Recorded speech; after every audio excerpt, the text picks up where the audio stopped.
안녕하세요, 여러분. 제 이름은 이미영입니다. 올해로 36살이 되었고요. 결혼한 지는 이제 14년째입니다.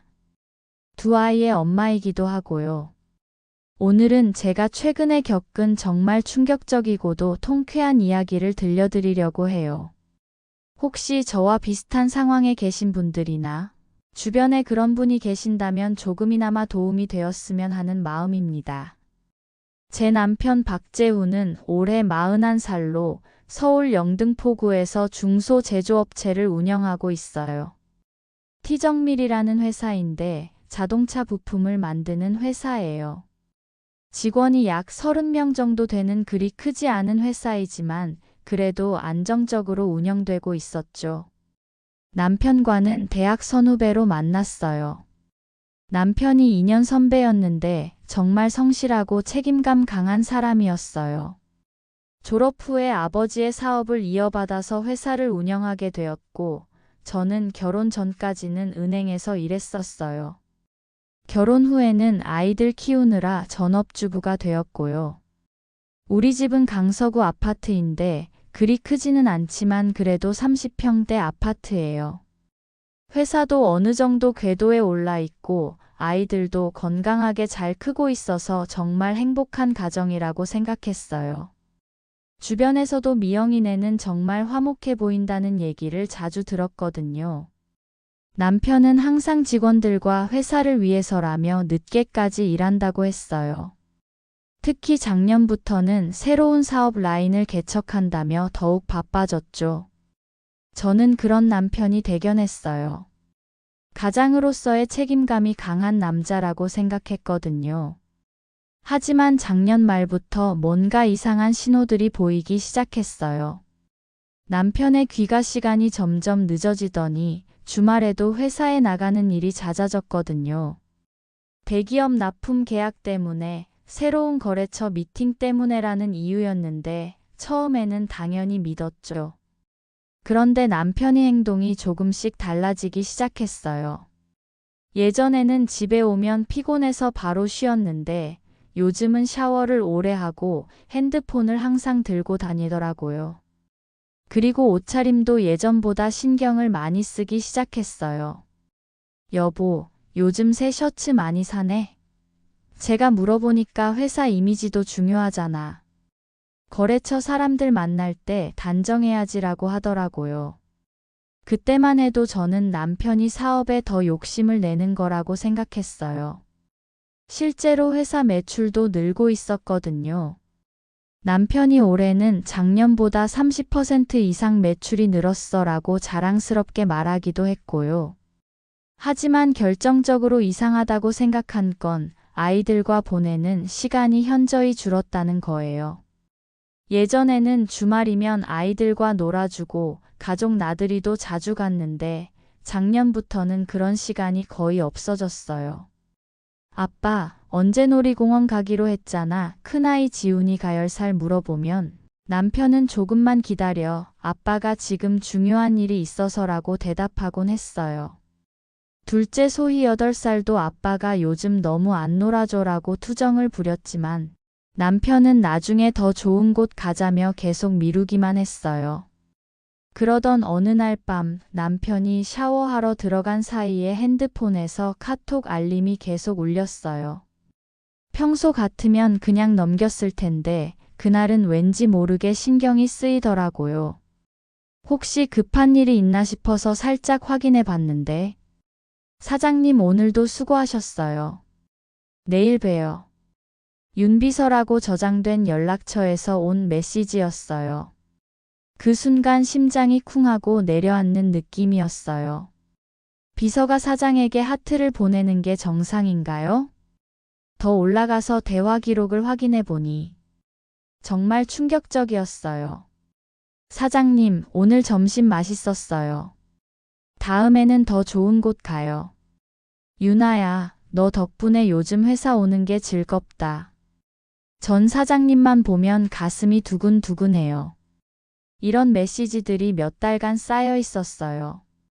그리고 더 노골적인 내용들도 있었어요. 제가 여기서 다 말씀드릴 수는 없지만 정말 충격적인 수위였어요.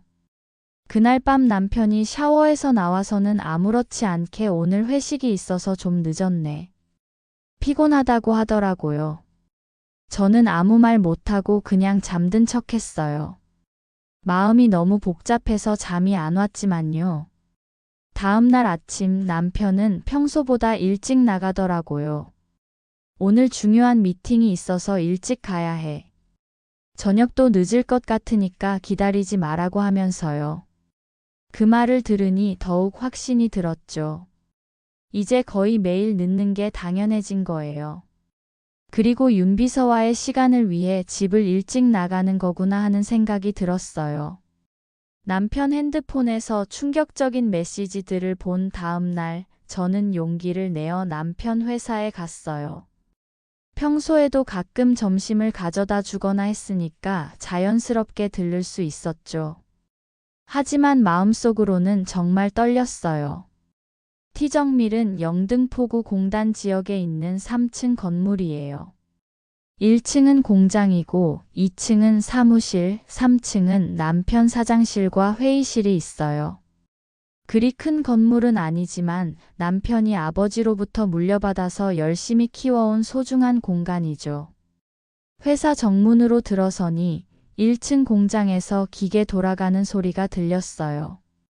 직원들이 열심히 일하고 있는 모습을 보니 괜히 뿌듯하기도 했어요. 우리 남편이 이 모든 걸 책임지고 있구나 하는 생각이 들었거든요.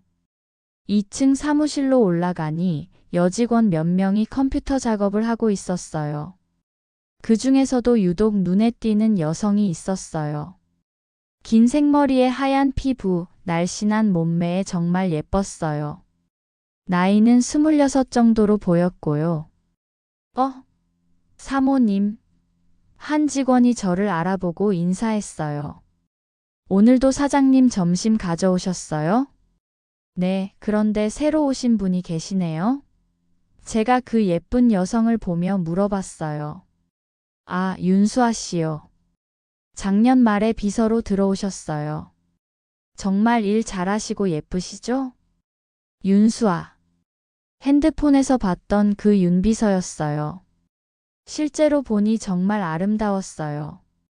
저보다 10살은 어려 보이고 스타일도 정말 좋더라고요. 안녕하세요, 사모님. 처음 뵙겠습니다. 윤수아입니다. 그녀가 밝게 웃으며 인사했어요. 목소리도 맑고 예뻤어요. 아, 네.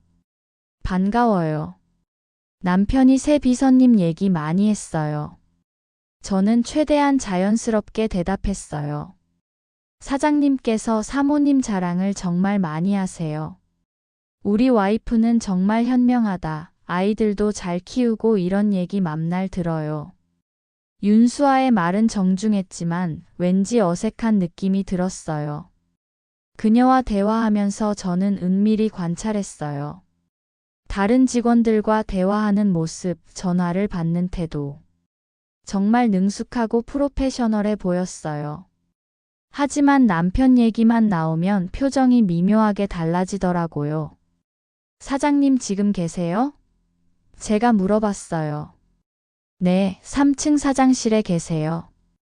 올라가시면 돼요. 윤수아가 대답했는데 그때 다른 직원이 끼어들었어요. 아, 사모님.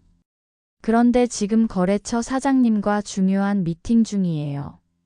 조금 기다리시는 게 좋을 것 같은데. 윤수아가 그 직원을 날카롭게 쳐다보더라고요. 그리고는 괜찮아요. 사모님이시니까 올라가셔도 돼요 라고 했어요. 뭔가 이상했어요. 다른 직원은 미팅 중이라고 하는데 윤수아는 괜찮다고 하고 저는 직감적으로 느꼈어요. 뭔가 숨기고 있다는 걸요. 3층으로 올라가서 남편 사장실 문을 열었는데 남편이 혼자 앉아 있었어요. 거래처 미팅이라더니 아무도 없었죠. 미영아, 갑자기 왜? 연락도 안 하고. 남편이 깜짝 놀라는 표정을 지었어요. 아래서 미팅 중이라고 하던데 혼자 계시네요? 제가 의아해하며 물어봤어요. 아, 방금 끝났어. 바로 나가셨어. 남편이 당황하면서 대답했어요. 그때 제 눈에 남편 책상 위에 컵 두 개가 보였어요. 하나는 남편이 평소에 쓰던 머그컵이고 다른 하나는 예쁜 분홍색 컵이었어요. 그리고 그 컵에는 립스틱 자국이 선명하게 남아 있었어요. 점심 가져다 줬는데 바쁘면 그냥 갈게. 제가 말하자 남편은 시계를 보더니 미안해. 오늘 정말 바빠서. 다음에 미리 연락하고 와줘. 예전 같으면 고마워, 같이 먹자고 했을 텐데 이제는 서둘러 보내려고 하더라고요. 사무실로 내려오니 윤수아가 제 얼굴을 유심히 보더라고요. 마치 제가 뭔가 눈치챘는지 확인하는 것 같았어요. 사장님 바쁘셨죠? 윤수아가 물어봤어요. 네, 많이 바쁘시더라고요. 제가 대답하자 그녀가 미묘한 미소를 지었어요. 회사에서 나오면서 뒤를 돌아봤을 때 2층 창문으로 윤수아가 저를 보고 있는 것을 발견했어요. 그 표정이 어떻게 표현해야 할까요? 승리자의 표정 같았어요. 집에 돌아와서 곰곰 생각해보니 모든 게 이상했어요. 거래처 미팅은 거짓말이었고 분홍색 컵에 립스틱 자국 그리고 윤수아의 표정까지. 이제 의심이 확신으로 바뀌었어요. 그날 밤 남편이 돌아와서는 앞으로는 미리 연락하고 와. 갑자기 오면 곤란할 때도 있어. 남편의 말에 저는 정말 서글픈 마음이 들었어요. 14년 결혼 생활 동안 남편이 저에게 이런 식으로 말한 적은 처음이었거든요. 그날 이후로 저는 본격적으로 남편을 관찰하기 시작했어요. 평소보다 일찍 출근하고 늦게 들어오고 주말에도 회사에 나가고 모든 패턴이 수상했어요. 그리고 며칠 후 결정적인 증거를 발견했어요. 남편이 샤워하는 동안 다시 핸드폰을 확인해 봤는데 이번에는 더욱 충격적인 내용들이 있었어요. 수아야, 오늘 저녁에 시간 돼? 새로 개업한 이탈리안 레스토랑 가보자. 사장님 전 사장님과 함께하는 시간이 제일 행복해요. 내일은 펜션 예약했어. 1박 2일로 다녀오자. 사랑해요, 우리 오빠. 마지막 메시지를 보는 순간 정말 어지럽더라고요. 우리 오빠라니. 남편을 그렇게 부르다니. 더 충격적인 건 사진들도 주고받고 있었다는 거예요. 윤수아가 보낸 셀카들, 그리고 둘이 함께 찍은 사진들까지. 정말 연인 사이 같았어요.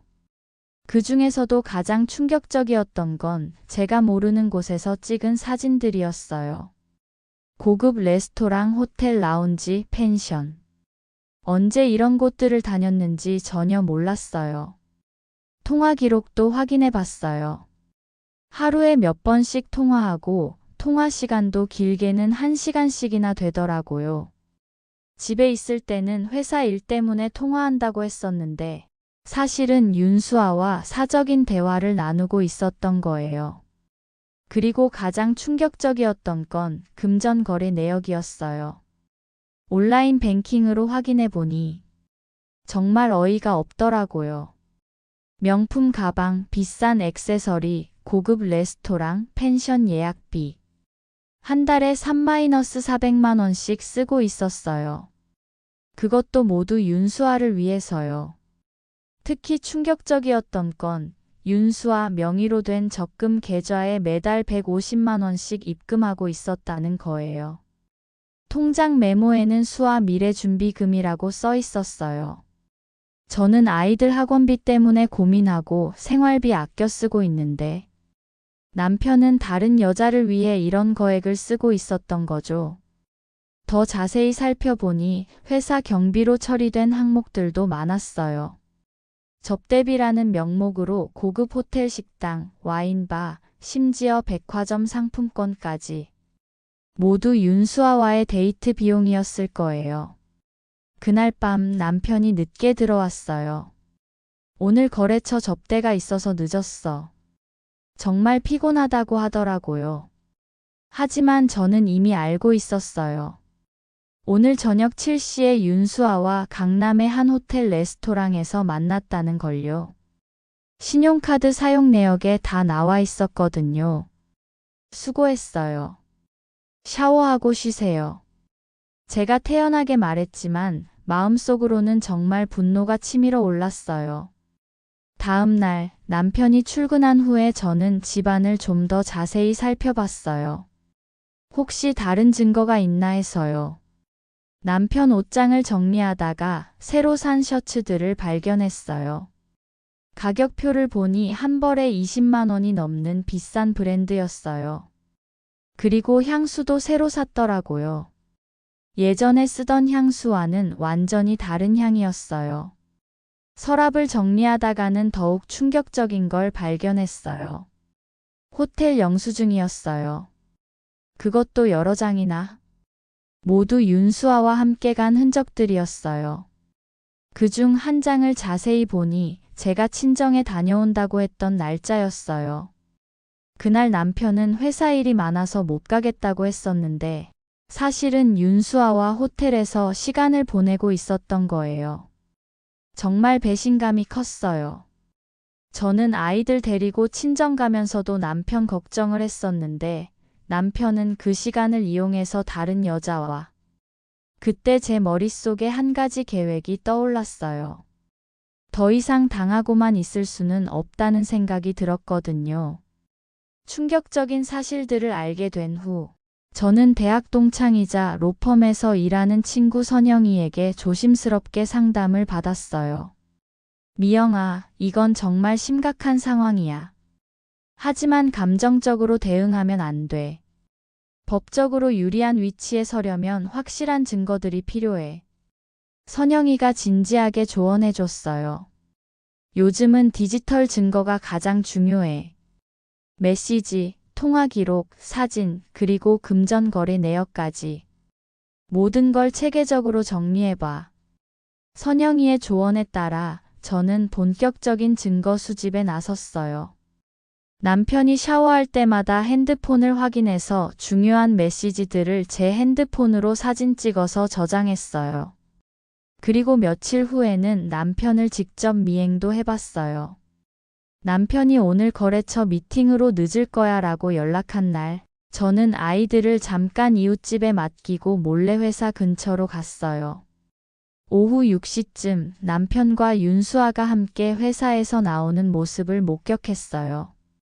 남편 차를 타고 어디론가 가더라고요. 저는 조심스럽게 뒤따라갔어요. 두 사람이 도착한 곳은 강남의 한 고급 이탈리안 레스토랑이었어요. 창문 너머로 보니 정말 다정하게 대화하고 있었어요. 남편이 윤수아의 손을 잡고 그녀가 남편에게 애교를 부리는 모습. 결혼 초기에 저와 데이트할 때의 모습과 똑같았어요. 저는 스마트폰으로 그 장면들을 동영상으로 촬영했어요. 증거로 남기려고요. 식사를 마친 후에는 둘이 함께 호텔로 향했어요. 로비에서 체크인하는 모습까지 확인했죠. 그 순간 정말 온몸에 힘이 빠지더라고요. 이제 의심이 아니라 확신이 된 거예요. 집에 돌아와서 남편을 기다리는 동안 정말 복잡한 마음이었어요. 분노, 슬픔, 배신감. 모든 감정이 한꺼번에 몰려왔어요. 밤 11시가 넘어서 남편이 집에 돌아왔어요. 거래처 사장님과 술을 너무 많이 마셨네. 머리가 아파라고 하면서 바로 샤워실로 들어가더라고요. 하지만 저는 이미 모든 걸 알고 있었어요. 오늘 남편이 무엇을 했는지, 누구와 시간을 보냈는지. 그 다음 날부터는 더욱 체계적으로 증거를 모았어요. 남편의 행동 패턴을 파악해서 언제 윤수아와 만나는지 알아냈어요. 놀라운 건 거의 매일 만나고 있었다는 거예요. 점심시간에는 회사 근처 카페에서, 저녁에는 레스토랑이나 호텔에서. 정말 열정적인 불륜이었어요. 그리고 며칠 후 더욱 충격적인 사실을 발견했어요. 윤수아의 SNS를 몰래 확인해 봤는데 남편과 함께 찍은 사진들이 가득했어요. 물론 남편 얼굴은 안 나오게 교묘하게 찍었지만 배경이나 옷차림을 보면 분명히 남편이었어요. 그리고 더욱 가관인 건 댓글들이었어요. 오빠랑 데이트. 행복한 하루였어요. 사랑하는 사람과 함께라면 어디든 좋아요. 이런 댓글들을 보면서 정말 어이가 없었어요. 공개적으로 불륜을 자랑하고 있는 거나 다름없었거든요. 하지만 동시에 고마웠어요. 이런 증거들이 나중에 법정에서 큰 도움이 될 테니까요. 그리고 일주일 후 저는 결정적인 증거를 발견했어요. 남편이 회사 돈을 개인적으로 빼돌리고 있었다는 거예요. 남편 서재에서 우연히 발견한 서류를 보니 회사 매출의 일부를 다른 계좌로 빼돌리고 있었어요. 그것도 상당한 금액이었죠. 월 평균 1천만 원 정도 되는 돈을 빼내서 그중 일부는 윤수아에게 주고 나머지는 따로 모아두고 있었어요. 이건 정말 큰 문제야. 횡령은 형사처벌 대상이야. 선영이가 서류를 보고 심각한 표정을 지었어요. 이 증거만 있으면 이혼 소송에서 절대적으로 유리할 거야. 선영이의 조언에 따라 저는 본격적으로 재산 보호 작전에 나섰어요. 이혼할 경우를 대비해서 최대한 많은 재산을 안전하게 지켜야 했거든요. 우선 우리 가정의 전체 재산을 파악해 봤어요. 아파트, 회사 부동산, 회사 지분, 예금. 생각보다 많더라고요. 전체적으로 약 25억 원 정도의 재산이 있었어요. 아파트는 시세가 약 7억 원, 회사 건물과 부지는 12억 원, 회사 설비와 재고 자산이 4억 원, 그리고 각종 예금이 2억 원 정도였어요. 미영아, 결혼 전 재산과 결혼 후 재산을 명확히 구분해야 해. 그리고 남편이 불륜으로 인해 가정 재산을 횡령한 증거들도 중요하고. 선영이가 상세히 설명해 줬어요. 저는 차근차근 계획을 세웠어요. 우선 남편 몰래 부동산 시세를 정확히 파악했어요. 그리고 회사 장부도 몰래 복사해 뒀어요. 남편이 윤수아에게 쓴 돈들도 정확히 계산해 봤어요. 적금, 명품, 여행비, 호텔비, 각종 선물. 1년 동안 약 4천만 원을 쓴 것으로 나왔어요. 더 심각한 건 회사 돈을 빼돌린 액수였어요. 6개월 동안 약 6천만 원 정도를 빼냈는데 그중 절반은 윤수아에게 줬고 나머지는 따로 계좌에 모아두고 있었어요. 이 돈들은 모두 가정 재산을 침해한 거야. 이혼할 때 전부 돌려받을 수 있어. 선영이가 확실하게 말해줬어요. 그 다음에는 좀 더 적극적인 방법을 택했어요. 남편에게 교묘하게 접근한 거죠. 여보, 세무 관련해서 우리 재산을 정리해보면 어떨까? 절세 효과도 있을 것 같고 아이들 교육비 준비도 해야 하잖아. 남편은 아무 생각 없이 그래? 네가 알아서 해봐. 나는 회사 일로 바쁘니까라고 하더라고요. 정말 방심하고 있었던 거예요. 그래서 저는 세무사 사무소를 찾아가서 상담을 받았어요. 부부간 재산 이전이 절세에 도움이 된다는 명목으로 아파트 지분 일부를 제 명의로 이전하는 작업을 시작했어요. 남편은 서류에 그냥 서명했어요. 저를 전혀 의심하지 않았거든요. 역시 우리 미영이가 살림 잘한다니까라면서 칭찬하기까지 했어요. 몇 주에 걸쳐서 아파트 지분 70%를 제 명의로 이전했어요. 약 5억 원 상당의 재산이었죠. 물론 합법적인 절차를 거쳤고 세무사도 부부간 증여는 문제없다고 확인해줬어요. 동시에 저는 남편 모르게 별도 계좌를 개설했어요. 그리고 생활비로 받은 돈들을 조금씩 모으기 시작했어요. 나중에 이혼 후 당장 쓸 수 있는 자금을 마련하려고요. 모든 증거를 수집하고 재산 보호 작업도 어느 정도 마무리한 후 저는 윤수아와 직접 대면하기로 결심했어요. 더 이상 모른 척할 수는 없었거든요.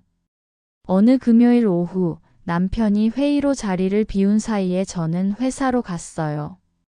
윤수아가 혼자 있을 때를 노린 거였어요. 어머, 사모님. 오늘은 무슨 일로 오셨어요?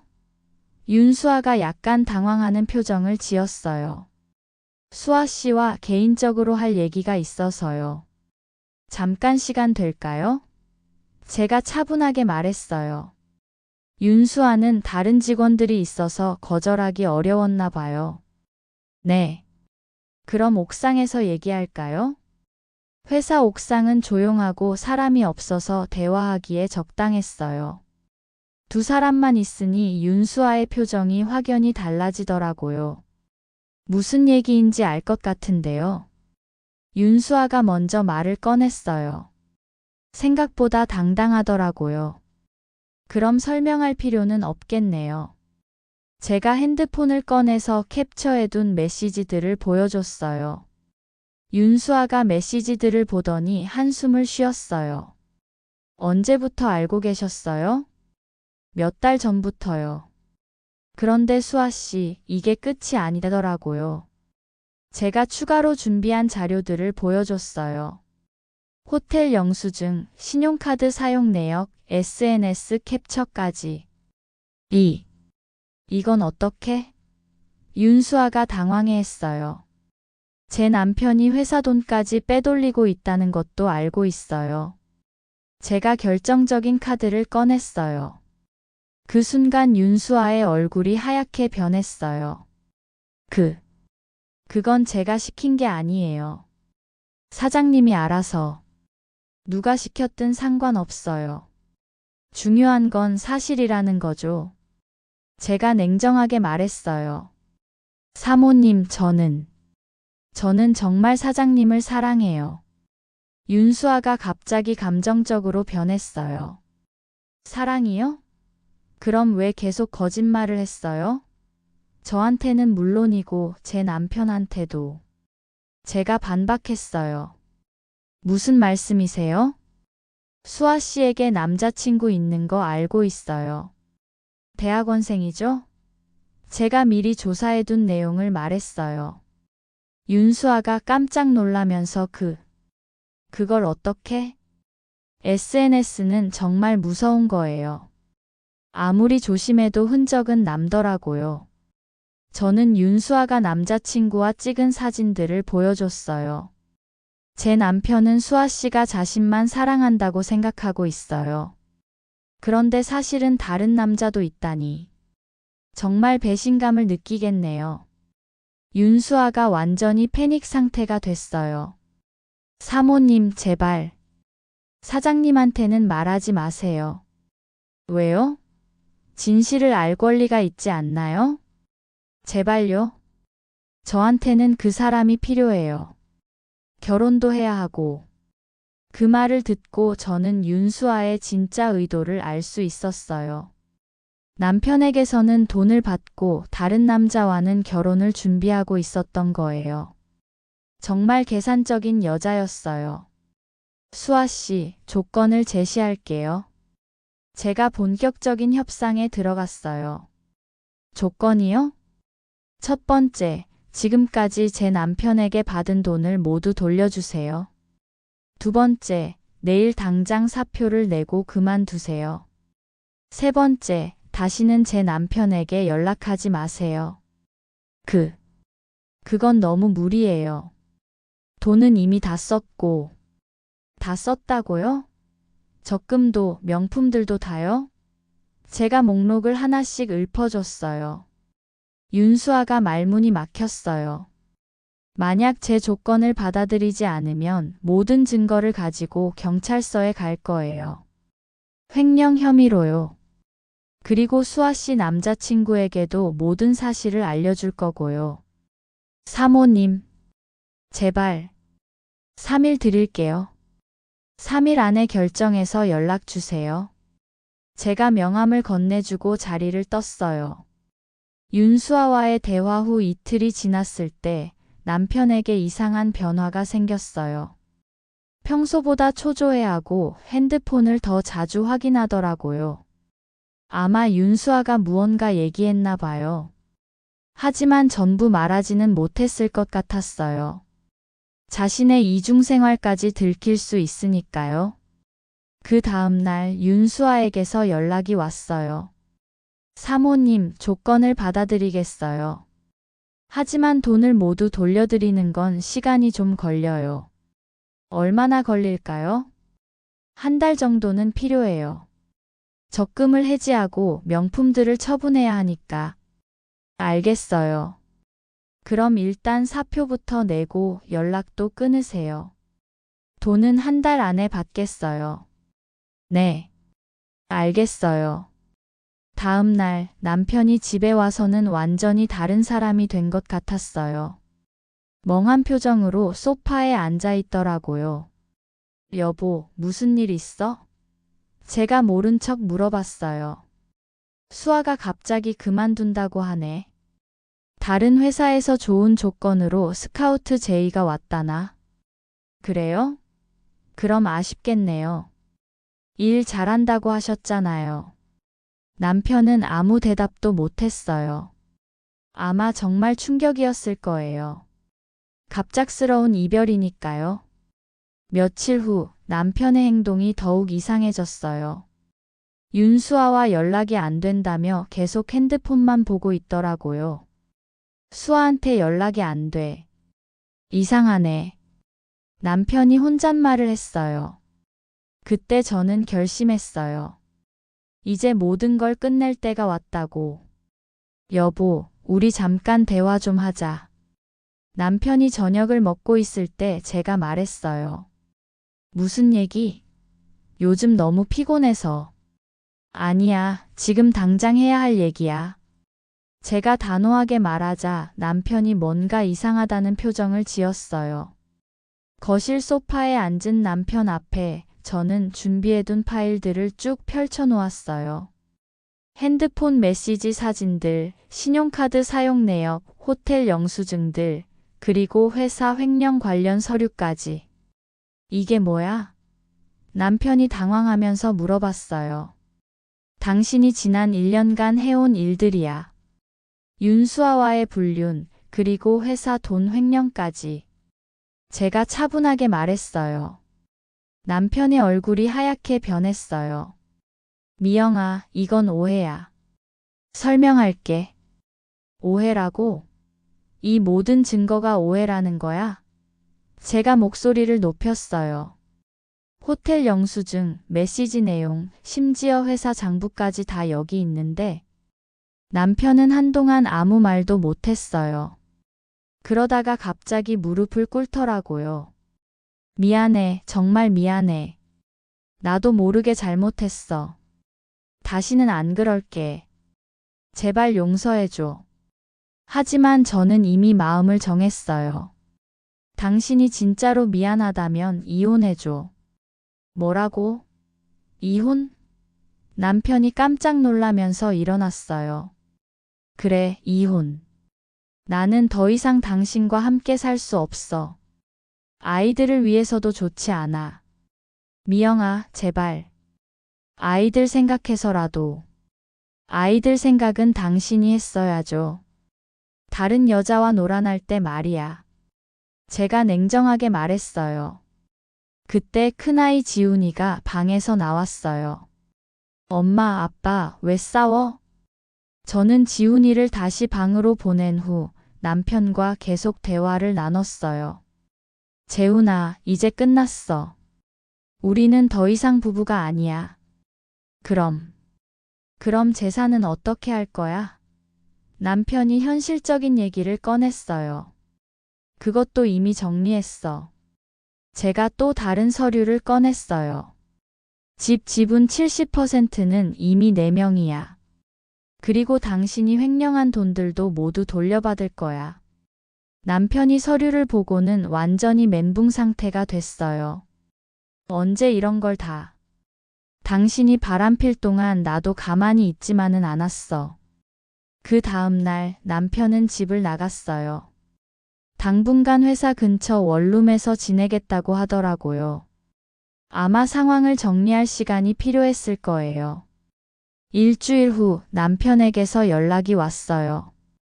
미영아, 다시 한번 생각해보자. 우리가 정말 이혼해야 할까? 하지만 제 대답은 단호했어요. 이미 변호사에게 의뢰했어. 협의 이혼이 안 되면 조정이나 소송으로 갈 거야. 그럼 조건이 뭐야? 첫 번째, 아이들 양육권은 내가 갖는다. 두 번째, 집은 내가 갖는다.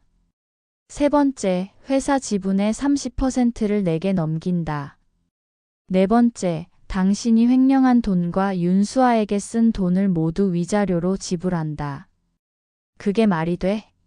너무 과하잖아. 과해? 그럼 법정에서 해결하자. 횡령 혐의까지 더해지면 당신은 감옥도 갈 수 있어. 결국 남편은 제 조건을 받아들일 수밖에 없었어요. 증거가 너무 확실했거든요. 한편 윤수아는 약속대로 한 달 안에 모든 돈을 돌려줬어요. 4천만 원 전액을 현금으로요. 아마 명품들을 금매로 처분했거나 다른 곳에서 돈을 구했을 거예요. 그리고 놀라운 소식도 들었어요. 윤수아가 남자친구와 헤어졌다는 거예요. 아마 제가 협박한 것 때문에 스트레스를 받다가 관계가 틀어진 것 같았어요. 3개월 후 드디어 이혼이 성사됐어요. 협의 이혼으로 깔끔하게 정리됐죠. 제가 원했던 조건들이 거의 다 받아들여졌어요. 집과 회사 지분 30%, 그리고 위자료까지. 약 15억 원 상당의 재산을 확보했어요. 아이들과 함께 살기에는 충분한 금액이었죠. 무엇보다 기뻤던 건 아이들이 생각보다 잘 적응해준다는 거예요.